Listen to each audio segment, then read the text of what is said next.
یا حی یا قیوم برحمتک استغیث۔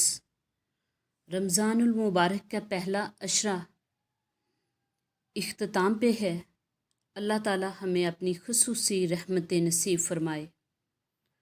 رمضان المبارک اور قرآن کا آپس میں گہرا تعلق ہے۔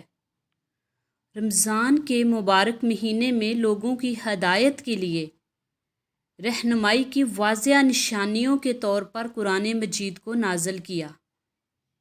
ارشاد باری تعالیٰ ہے، رمضان المبارک کے مہینے میں قرآن پاک کو نازل کیا گیا لوگوں کی ہدایت کے لیے۔ سورۃ بقرہ میں یہ ارشاد ہے، رمضان المبارک کے مہینے میں قرآن کو نازل کیا گیا لوگوں کی ہدایت کے لیے، اور ایک دوسرے مقام پر فرمایا، ہم نے اس قرآن کو ایک مبارک رات میں نازل کیا، اور ایک مقام پر فرمایا، ہم نے اس کو شب قدر میں نازل کیا۔ تو اس طرح یہ مہینہ قرآن مجید کے نزول کا مہینہ ہے، کیونکہ شب قدر بھی رمضان ہی کے مہینے میں ہے۔ مسلمان اس مبارک مہینے میں قرآن پاک کی تلاوت کا خاص اہتمام فرماتے ہیں۔ نبی پاک صلی اللہ علیہ وآلہ وسلم ہر سال رمضان المبارک میں حضرت جبرائیل علیہ السلام کے ساتھ ہر رات قرآن پاک کا دورہ کرتے تھے۔ قرآن کریم اور رمضان المبارک کی مناسبت یہ بھی ہے کہ جس طرح اس ماہ میں قرآن کریم کا نزول ہوا، اسی طرح مسلمانوں پر اسی ماہ کے روزے فرض کیے گئے۔ ارشاد الہی ہے، جو اس ماہ میں گھر پر موجود رہے وہ اس کا روزہ رکھے۔ نیز قرآن اور روزہ دونوں قیامت کے دن بندے کے لیے سفارش کریں گے۔ رسول اکرم صلی اللہ علیہ وآلہ وسلم کا ارشاد ہے، قیامت کے دن روزہ اور قرآن دونوں بندے کے لیے سفارش کریں گے۔ روزہ کہے گا، پروردگار، میں نے اسے دن میں کھانے پینے اور شہوتوں سے روک دیا تھا، لہٰذا میری سفارش اس کے حق میں قبول فرما۔ اور قرآن کہے گا، میں نے اسے رات میں سونے سے روک دیا تھا، اس واسطے میری سفارش اس کے حق میں قبول فرما۔ چنانچہ دونوں کی سفارش قبول کی جائے گی۔ اسی لیے اس مبارک ماہ میں قرآن کی تلاوت، سننا، درس کا خوب اہتمام کرنا چاہیے۔ درس و تدریس کا بہت سارا اہتمام ہونا چاہیے۔ قرآن تو وہ مقدس کتاب ہے جس کی تلاوت ہر اعتبار سے اجر و ثواب اور خیر و برکت کا باعث ہے۔ قرآن کریم وہ مقدس کتاب ہے جس کے پڑھنے اور پڑھانے والے کو زبان رسالت صلی اللہ علیہ وآلہ وسلم سے بندوں میں سے سب سے اچھا ہونے کی سند ملی۔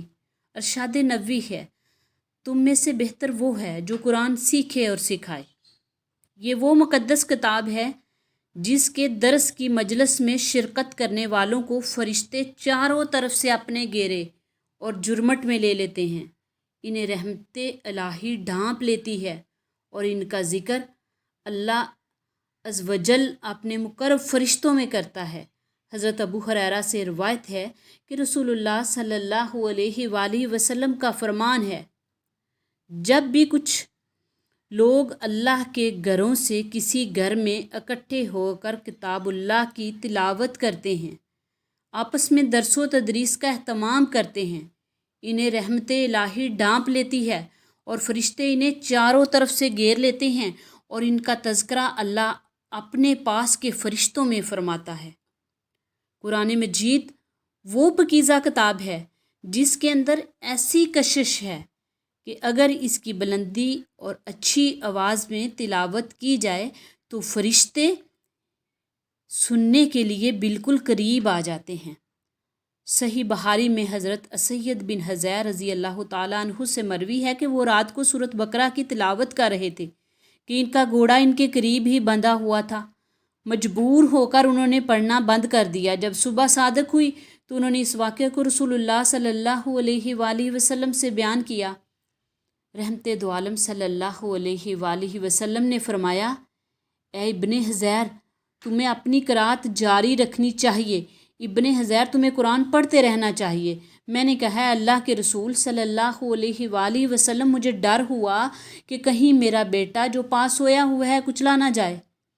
پھر میں نے سر اوپر کی طرف اٹھایا اور اس کی طرف متوجہ ہوا تو کیا دیکھتا ہوں، ایک چیز سائے کی طرح ہے جس میں چراغوں کی طرح کمکمیں ہیں۔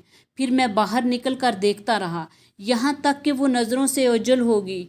رسول اللہ صلی اللہ علیہ وآلہ وسلم نے فرمایا، جانتے ہو وہ کیا تھا؟ حضرت حذیر نے کہا، نہیں۔ آپ صلی اللہ علیہ وسلم نے فرمایا، وہ فرشتے تھے جو تمہاری تلاوت کی آواز سننے کے لیے قریب آ گئے تھے۔ اگر تم قرآن پڑھتے رہتے تو صبح لوگ اپنی آنکھوں سے دیکھتے اور وہ فرشتے ان کی نگاہوں سے پوشیدہ نہیں ہوتے۔